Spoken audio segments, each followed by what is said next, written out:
Hello guys, আসসালামু আলাইকুম। শুনলাম নাকি সৈয়দপুর বাণিজ্য মেলার লটারি বন্ধ হয়ে গেছে। এই খুশিতে আমিও একটা ভিডিও বানাতে ধরলাম। এই মেলা দেখলে মানুষকে এগুলো ধ্বংস করে দিয়েছে। অনেকজনে আছে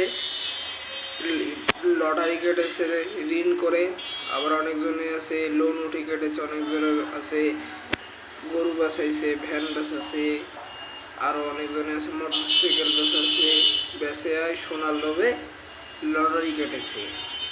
এই লটারি কাটিয়া আজ রাস্তার ফকির হয়ে গেছে।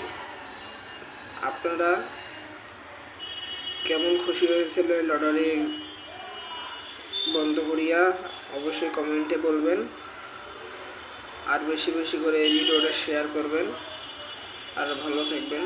ধন্যবাদ।